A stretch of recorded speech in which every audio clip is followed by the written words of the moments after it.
ধর্ষণের শাস্তি কঠোর হচ্ছে, মানসিকতা বদলাবে কে? প্রেমের প্রস্তাবে প্রত্যাখ্যাত হয়ে স্কুল ছাত্রীকে প্রকাশ্যে চুরেঘাতে হত্যা, খাগড়াছড়িতে চাকমা নারীকে সংঘবদ্ধ ধর্ষণ, সঙ্গে বর্বর নির্যাতন, সিলেটের এমসি কলেজের ছাত্রাবাসে স্থানীয় ছাত্রলীগ কর্মীর কর্তৃক স্বামীকে বেঁধে রেখে স্ত্রীকে সংঘবদ্ধ ধর্ষণের ঘটনা দেশ বিদেশে চাঞ্চল্য সৃষ্টি করেছে। সব চাপিয়ে সর্বত্র আলোচনা সমালোচনা নোয়াখালীর নারী ধর্ষণের চেষ্টা, ঘটনার ভিডিও সামাজিক যোগাযোগ মাধ্যমে ছড়িয়ে দেওয়ার মতো বর্বরতা। এ ধরনের ভয়াবহ বর্বর ধর্ষণ নির্যাতনের ঘটনা এবছর যেন সবকিছু চাপিয়ে গেছে। বিক্ষোভ স্লোগানে উত্তাল হয়ে উঠেছে রাজপথ। ভয়াবহ এসব ঘটনার পরিপ্রেক্ষিতে ধর্ষণের শাস্তি মৃত্যুদণ্ডের বিধান রেখে সংসদীয় নারী ও শিশু নির্যাতন দমন আইন ২০০০ এর খসড়া আগামীকাল সোমবার ১২ অক্টোবর মন্ত্রিসভার বৈঠকে অনুমোদনের জন্য উঠেছে। এ বিষয়ে আইন বিচার ও সংসদ বিষয়ক মন্ত্রী আনিসুল হক জাগো বিটিও নিউজকে বলেন, আইন সংশোধনের জন্য একটি প্রস্তাব আগামীকাল মন্ত্রিসভা বৈঠকে যাচ্ছে। মূলত আইনের ধারার পরিবর্তন আনা হচ্ছে। এ দ্বারা ধর্ষণের শাস্তি যাবজ্জীবন কারাদণ্ড থেকে বাড়িয়ে মৃত্যুদণ্ড করে প্রস্তাব দেওয়া হবে। এ আইনের আরো কয়েকটি স্থানেও ছোট ছোট পরিবর্তন আনা হচ্ছে। ধর্ষণের সর্বোচ্চ শাস্তি মৃত্যুদণ্ডের বিধান রাখার বিষয়ে ঢাকা বিশ্ববিদ্যালয়ের সামাজিক বিজ্ঞানের অনুষদের ডিন অধ্যাপক ডক্টর সাদেকা হালিমা জাগো নিউজকে বলে, প্রযুক্তিগত উন্নতি ঘটলে নারীর প্রতি মানসিকতার উন্নয়ন ঘটেনি। দর্শকের রাজনৈতিক পরিচয় বের হচ্ছে কিংবা কারো না কারো ছত্রছায়ায় অপরাধী হয়ে উঠেছে। নারী ও শিশু নির্যাতন দমন আইনের ১৫টি সেকশনের মধ্যে ৯টিতেই মৃত্যুদণ্ড দেওয়া আছে। তারপরও দেশে নারী ও শিশু নির্যাতন হার কমছে না কেন, এর উত্তর খোঁজা জরুরি। তিনি মনে করেন, ধর্ষণ, নির্যাতন, নিপীড়নের বিরুদ্ধে সামাজিক ও রাজনৈতিকভাবে সম্মিলিত উদ্যোগের পাশাপাশি যথাযথ আইনের সর্বোচ্চ প্রয়োগ করতে হবে। মানুষ হিসেবে মানসিকতা বদলাতে হবে, তবেই ধর্ষণ কমবে, অপরাধীর বিচার হবে। চলতি বছরের ৯ মাসে জানুয়ারি থেকে সেপ্টেম্বরের মধ্যে ধর্ষণের ঘটনা ঘটেছে ৯৭৫টি। সে হিসাবে প্রতিদিন গড়ে ৩টির বেশি ধর্ষণের ঘটনা ঘটেছে। মানবাধিকার সংগঠন আইন ও সালিশ কেন্দ্রের এবং মহিলা পরিদর্শক প্রকাশিত প্রতিবেদনে এমন তথ্য উঠে এসেছে। বিশ্লেষকরা বলেছেন, আইনের শাসন দুর্বল হয়ে পড়লে ধর্ষণ, নারী ও নির্যাতনের মতো ঘটনা ঘটতেই থাকে। পাশাপাশি বিচারহীনতার সংস্কৃতি ভুক্তভোগীদের কষ্ট ও যন্ত্রণা আরো বাড়িয়ে দেয়। দেশে আইনের শাসন দুর্বল হয়, রাজনীতির প্রভাব, প্রলয় ও ক্ষমতার অপব্যবহার বাড়ে। নারীদের অধিকার নিয়ে কাজ করা সংগঠনের নেতারা বলেছেন, অধিকাংশ ঘটনায় বিচার হয় না, অপরাধীরা পার পেয়ে যায়। মূলত বিচারহীনতার সংস্কৃতি এমন অনাকাঙ্ক্ষিত ঘটনা বাড়িয়েছে। পুরনো আইনের ধর্ষণ ও নির্যাতনের বিচার প্রক্রিয়ার দীর্ঘসূত্রতার জন্ম দিয়েছে। পাশাপাশি মূল্যবোধ, নৈতিকতা ও সামাজিক অবক্ষয় এর জন্য দায়ী। সম্প্রতি দর্শকের রাজনীতিক ও প্রভাব প্রলয় আরো উদ্বেগ তৈরি করছে।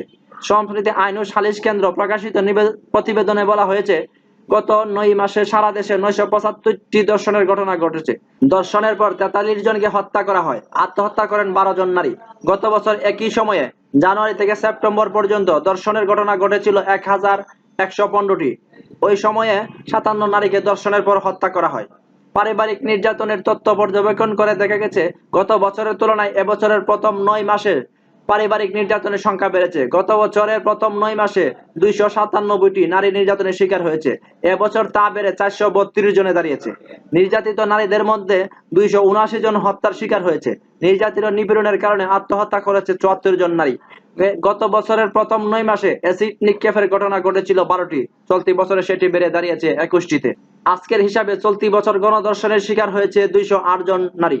যৌন হয়রানির প্রতিবাদ করতে গিয়ে ৩ নারী ও ৬ পুরুষ নিহত হন। গত ৯ মাসের মধ্যে সর্বোচ্চ বেশি ধর্ষণের ঘটনা ঘটেছে জুন মাসে। এ মাসে ১৭৬টি ধর্ষণের ঘটনা ঘটে। গণধর্ষণের ঘটনা ঘটেছে ৩৯টি। ৯ মাসে এর সংখ্যাও সবচেয়ে বেশি। অন্যদিকে বাংলাদেশ মহিলা পরিষদের প্রতিবেদন অনুযায়ী গত সেপ্টেম্বরে ১৭৩টি কন্যা শিশু নির্যাতন এবং ১২৯টি ধর্ষণের ঘটনা সহ মোট ৩৪০টি নারী নির্যাতনের ঘটনা ঘটেছে। গত মাসে ১২৯ জন ধর্ষণের শিকার হয়েছে। এর মধ্যে ৭৩ জন শিশু, ১০৯ জন নারী, ১০ জন শিশু সহ ২০ জন গণধর্ষণের শিকার হয়েছে। এছাড়া ৬ জন শিশু সহ ধর্ষণের ঘটনা ঘটেছে ৯টি। শ্লীলতাহানির শিকার হয়েছে ২ জন শিশু সহ ৪ জন। ৪ শিশু সহ যৌন নিপীড়নের শিকার হয়েছে ৭ জন। ২ শিশু সহ অ্যাসিড দগ্ধের শিকার ৬ জন। শারীরিক নির্যাতনের শিকার ৭ শিশু ২৭ জন। বিভিন্ন নির্যাতনের কারণে ১৪ শিশু সহ আত্মহত্যা করেছে ২০ জন এবং ৬ শিশু সহ ২৮ জনের রহস্যজনক মৃত্যু হয়।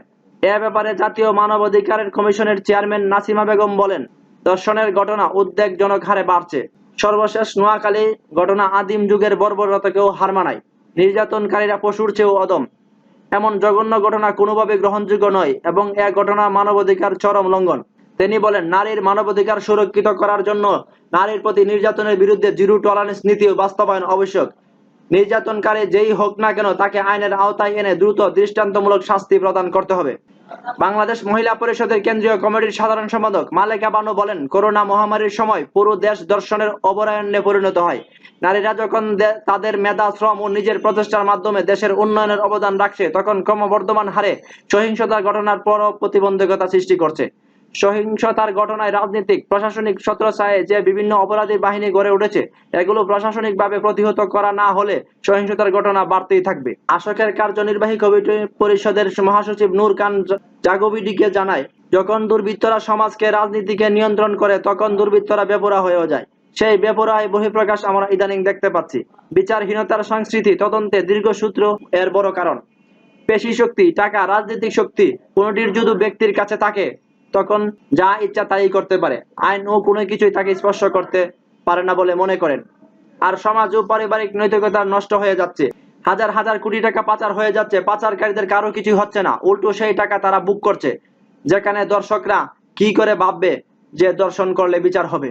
উত্তরণের উপায় সম্পর্কে তিনি বলেন, সম্মিলিত উদ্যোগ গ্রহণ করতে হবে। রাজনীতিতে আদর্শের চর্চা বা আদর্শের সংগ্রাম থাকা দরকার, কারণ সমাজ ও দেশকে এগিয়ে নিতে হলে রাজনৈতিক শক্তি দরকার।